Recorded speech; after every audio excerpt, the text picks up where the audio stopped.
You have questions, we have answers. This is Jane Muller. And this is Ken Muller. Welcome to our show, all about real estate with Ken and Jane. Today, Jane, we're going to give a market update, where the market is and where we're going.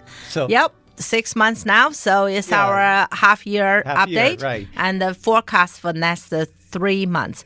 Because we can't really predict too long ahead. There's too much variables there. Right. Yes. So let's start with this 6 months it's been like a roller coaster 6 months. You go back and you say, wow, 6 months went quickly, but a lot has happened. You think back to January, February, interest rates were still historically low. I mean, they were at the lowest point in December when they were like hovering just a little bit above 3. Some people got 2.75. 2.75 even, yeah. right. Mm-hmm. But then starting in March, the Fed got involved and said, hey, you know what? We got to do something with the rising inflation, and we can't have this gravy train with the COVID pandemic relief last forever. So we've got to we've got to address inflation. So with that, we've had 3 Fed rate hikes in March, April, and most recently March, May, and June. May and June, right. Yes. That's right. It was in May. So they've raised a total of 1.5 percentage points. From the Fed part, but trip it down to the mortgage is much more. Right. The mortgage has been was hovering from 3 to it basically doubled 6. to 6, right. Yeah. Mm-hmm. So let's talk about that and where we stand right now with the housing market, the sale of homes. Yep. Let's look back the 6 months, right? As you said, Ken, the market is like changed, the landscape dramatically changed. In January and February, basically, the seller can ask anything, and the buyer come back offer more. Last January, February, and March. After the rate went up in March, and the market is still good because only 0.25% increase, right? So the market is still good, and also, in fact, I think it's pushed the market a little bit stronger because it's a spring market, typically more people looking, and secondly, they know the market is going further up, so right. they want to buy a house, lock in the rate. So March and April is really good, and May when they have 0.5% up, that's really slowed down the market a lot, and then with the June, the 0.7%, 75 basis point. I think that's really shocked the market. I mean, have a look, right, Ken? There's 2 devils. One's called inflation and one's called recession. Normally, the 2 devils come separately. But unfortunately, I don't know what happened this time. The 2 devils knocked on the door almost the same time. Because with dealing with the inflation, so far, it seems to me the most effective way is raise the interest. And that's what the Feds did, basically, in response to the most recent rate hike, which the Feds did in June. It was in direct response to the inflation data that came out for May inflation, showing it was at 8.6%, which was the highest it's been in, I think, 40 years. So the Fed basically said, we've got to do something. And what they do, they have to raise their lending rate. So they increased it by 75 basis points. And hence that. And the market did react to it. But then since that point, June 10th and through the 15th, that part of June was probably the worst roughest part in terms of interest rates. But since then, the rates have come down. They were over 6, and now they've dropped to below 6. So the market is very reactionary, just like the stock market. The lending rates come up and down. Mm-hmm. But I think the market already. I think the worst could have been behind us in terms of that. We'll have to see. I mean, it depends, right? It really depends on July, the release date of the inflation, right? I mean, if the inflation can be controlled, obviously, the Fed had a meeting the end of July, 23rd, 24th. They had pretty much 2 weeks to decide what they're going to do once the inflation comes out. If the inflation came out higher, obviously, or stay higher or come higher, that means the strong dose is needed for this devil, right? And then if inflation get under control, and later on, unfortunately, went recession. It's not Fed intent to get us inflation.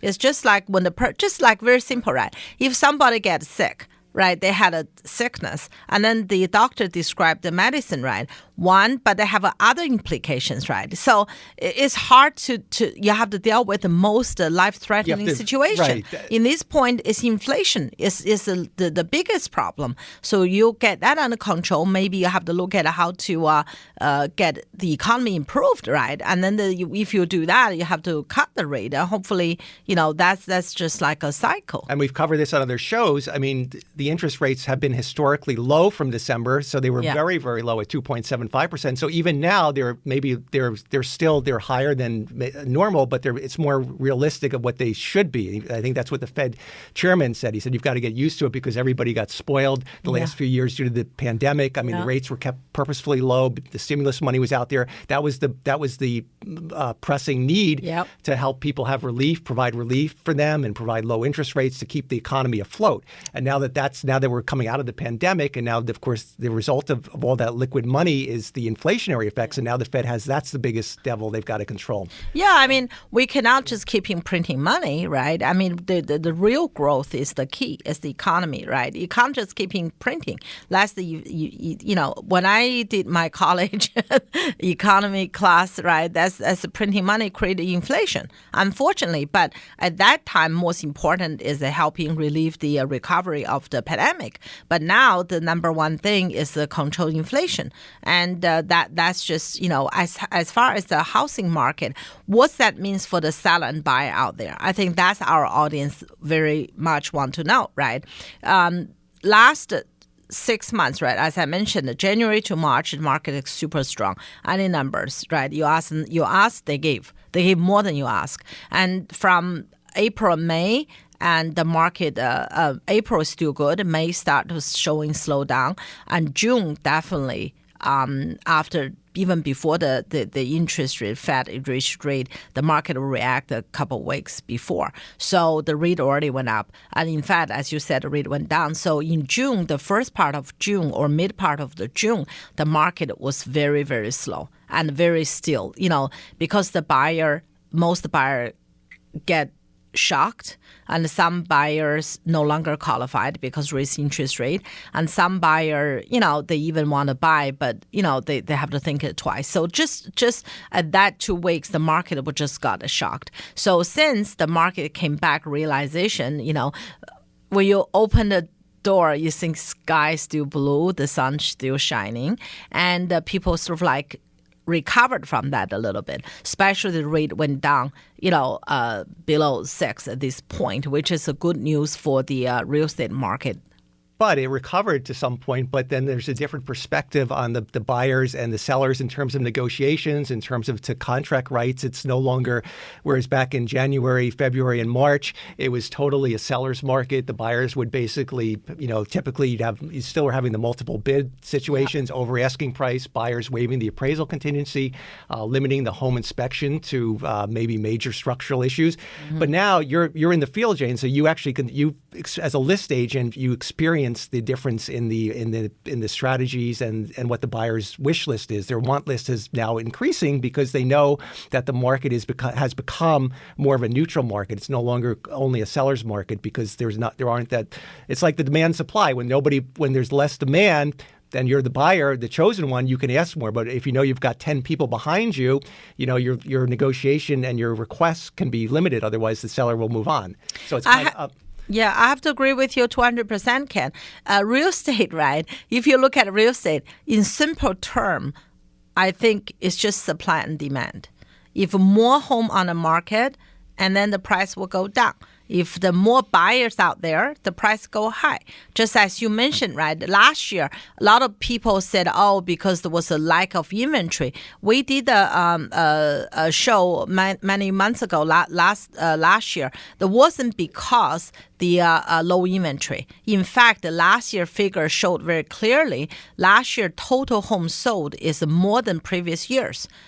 It's because super strong demand. For example, if the supply increase 10%, you think 10% increase in the supply is a lot, right? 10% more home on the market.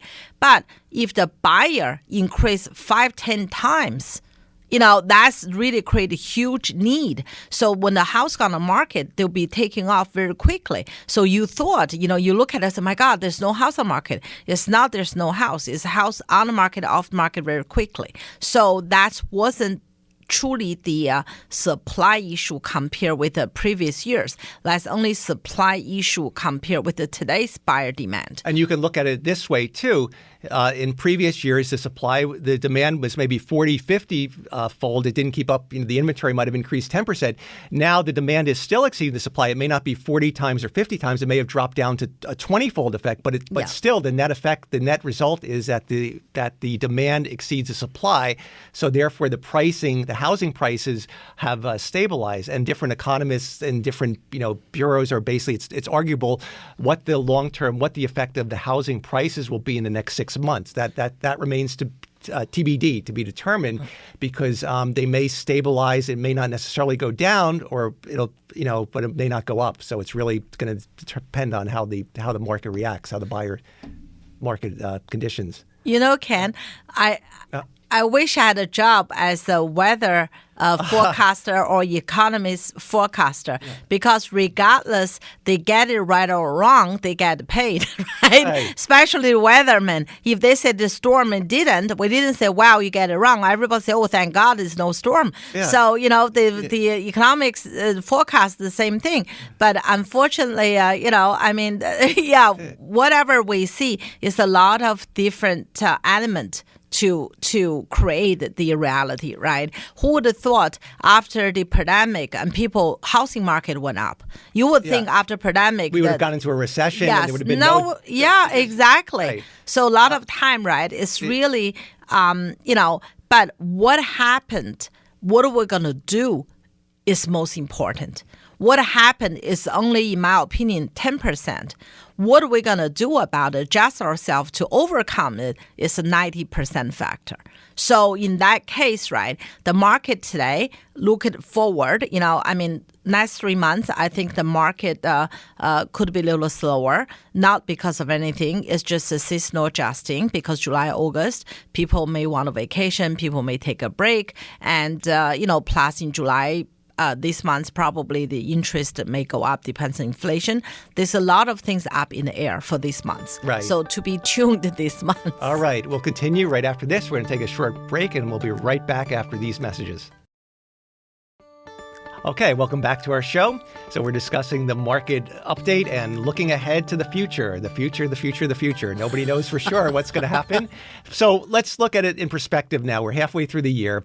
The Fed's going to meet 4 more times in July, September, November, and December. There's a lot of uncertainty. No one knows what the Fed's going to do. That's number one. They're going to look at the inflation data in June, and then that'll determine how much, if any, they raise their rates in July. However, there's a lot of uncertainty, because even if the Fed raises their lending rates to the banks, we're not sure if the long-term lenders, how they're going to react. They may have already factored that into it. Yeah. So there's a lot of uncertainty. But let's put it in perspective. When rates are below 6, it's still pretty damn good when you consider back in the 80s, in the early 80s, they were around 13%.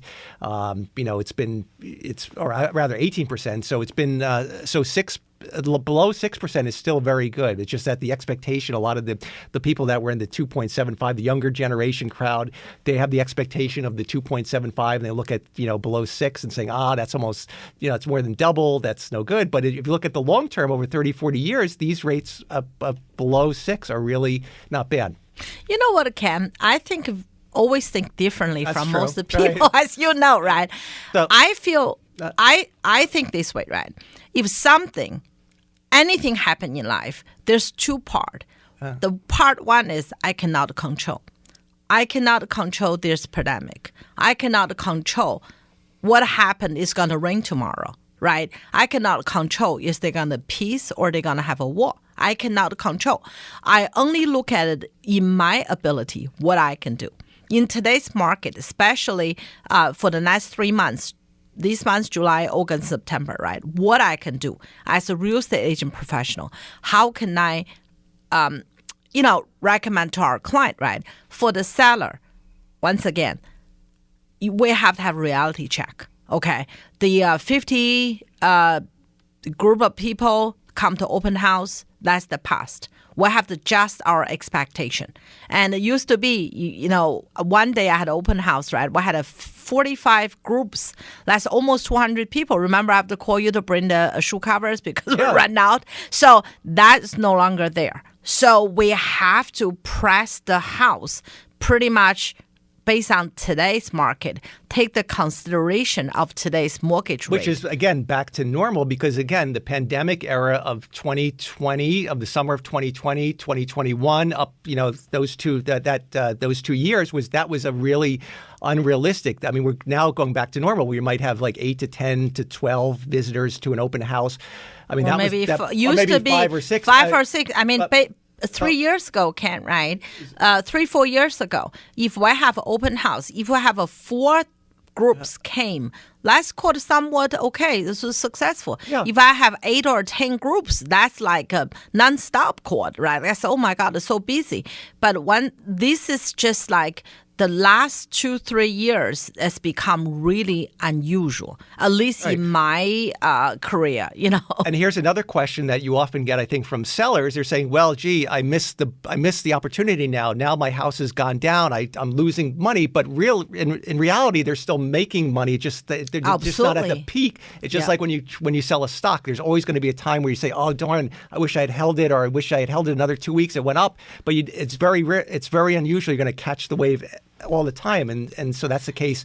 You know what, with the stock, right? I mean, the technology improved. You could set in the computer, which some of my clients suggest me to do. Yeah. You're so busy, have no time. You set there. When they reach that, you in your imagination, the peak or the low, you can capture the market. It still may never be the peak, though. That's may not be, but presumed to be. But the real estate market, when you realize it's too late, too little, you only can base on the data. Data is last month, right? Last week. So it's not today. So market change dramatically. Sometimes you just have to base on, what you can do, right? So for example, right, like a seller, if you price your house right, your house will sell. And secondly, right, and you have to put more effort and get a house ready. Back in January and February, I had a lot of clients ask me, say, Jane, I'm going to do new kitchen. I'm going to paint. I said, what paint? You can get a house ready. You will get less in May and June. If you put on the market today, just like a basic, right? Power washed out, just basic, quick fix, and you will sell more. And that's happened. So a lot of my clients very happy, took my advice, sold the house January, February, and March. So now we have to pay a little bit more attention, right, to get our house to the best ability. I'm not talking about get a brand new kitchen, right, but at least painting and something, just like make the house more presentable. Because there's more competition, and the reason there's more competition is because there's less demand, so the buyers can be a little bit more selective on which house they choose. Where if you have 20 buyers looking for one house, you can pick you don't have to be as fussy with your house the way it's presented. But now you have to track the buyer, so that's very important. Spend a little extra time and get our house ready. Right? Don't overspend it. I'm not, once again, I want to make sure I'm not broadcasting here. You have to full-blown renovation. I don't think that's necessary because renovation is very personal related. Whatever we put a counter in the kitchen may not be the style and the color the buyer want. So I'm just saying at least get a house more. For example, right, in January, in winter and February, you can't really do much about, dress the house up like now, right? For example, I said you have to power wash the house, you have to paint the shutter, just give a lot of boost and the curb peeling a little bit because now the flowers, there in January is snow. So a lot of things, right? You have to really get it up, paint the house, brush make a huge difference, right? And change some lighting fixtures, make it more modern. That's not break the bank. And it's very easy to do and fast because once again, we're still running against the interest rate hike, right? The sooner we sell, the better price is for the seller.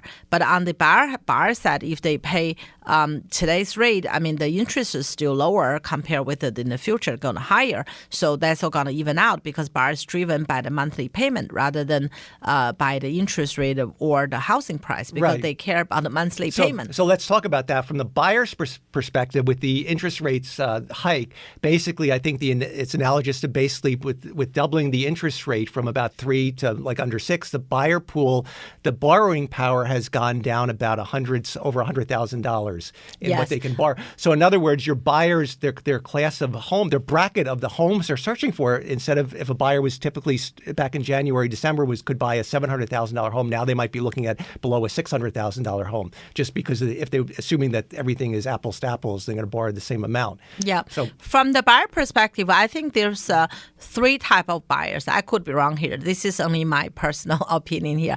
One part is, the buyer may got affected greatly because rate, they may no longer qualified, right? I mean, think about it, Ken. If you used to drink Starbucks, now I give you instant coffee, you may just pass that, right? we should really get Starbucks as a sponsor on this show, man. I mean, this is like every show we're talking about Starbucks during inflation. The people, the lines are still there. I mean, they really should give us a free, give us a sponsorship. Free drink, right? Yeah, or at least give us, let us have the coffee so we can show it during the we can videotape their cups, right? That's right. Hey, that's really a lot of time, right? I mean, the buyer is one part is they can no longer qualified for the home they desire. So that's going to take a part of them. The second part, people, I would say the good shopper, the sharp shoppers, they want to buy on discount, just like your wife, right? Like me, right? And I would like to buy by the discount when I know, the wait for Black Friday and then buy a few items because on sale.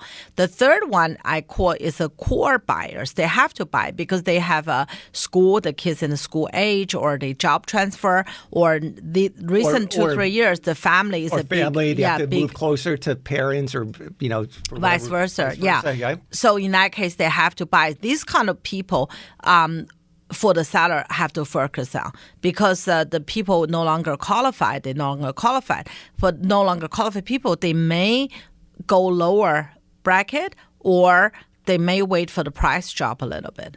So that's they not completely ruled out, but the bargain hunters is waiting there. Well, although not necessarily, Jane. I have a little bit different perspective. I think the bargain hunters, because got to remember the last 2 years, people were typically paying 20-30% over and of course, because they were waiving the appraisal, sometimes even $100,000. We've had situations $200,000. So I mean, so it's crazy. So now some of the bargain hunters might be saying, you know what? Now it's a bargain to buy the house because I can get it significantly cheaper than I could a year ago because the demand has gone down. So the price is more stabilized. It's not going up like a rocket anymore. So there might be some bargain hunters that come out that see an opportunity. And so there's always, in any given market, there's always opportunities, whether it be... Absolutely. And especially, Ken, for buying a home, right? That's very different. I mean, if you buy investment property, obviously the price and the return, that's a driving force, right? But if you buy a home, this is a home. It's not a house. It's a home.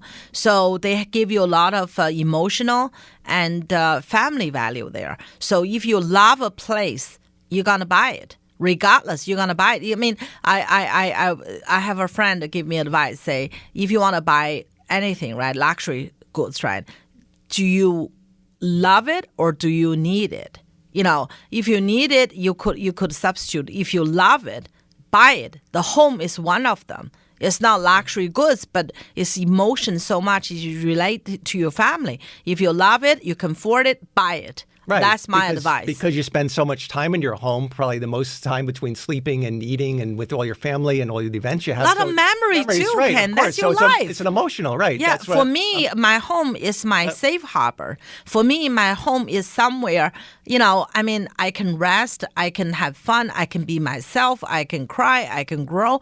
It's just my life. Yell? You forgot about Yes, that's right. You forgot that. Don't forget that one. That's a good one. That's right. Yeah. So, a lot of time, right? Home is everything. It's your life. It's your, it's your backdrop. It's just who you are, who you become. I mean, that's very important. So you find something you truly love, you can afford it, buy it. Right. So that's why I think the real estate market is going to still do very well in this, regardless of the inflation, because people need to move and relocate for all the various reasons we covered. And there's the emotional component. If they love something, that's their livelihood. They're not going to sacrifice their home, their lifestyle. That's all. It's so important to their whole persona. Absolutely. And I know we only have a couple minutes left. The forecast for July, August, and September, in my opinion, July and August is going to be a little bit quieter. And that's due to seasonal. That's typically seasonal. That's really a lot of family. We're going to go on vacation and take a break. And that's plus in July this month, we're going to have a lot of important data come out. So I think July, August should be quiet. September is going to be a key factor. And after Labor Day and after kids go back to school, and traditionally, the people will come back. A lot of new listings normally come in September because they want their kids go to college and say goodbye, take a time to get a house ready. And the buyer, the same thing. And once the kids in the school and once they come back from the vacation mode, they will start focusing on the home market. All right. As the saying goes, time will tell and data will tell. That's right. That's what the Fed will do. They'll look at the data, the inflationary data for June, and then they'll make at their meeting, they'll decide what, if anything, to do with the interest rates, and then we'll go from there. And yes, absolutely. We'll be back. All right, we're out of time. Hope everyone enjoyed the show. Have a great weekend. We'll see you next week. Thank you.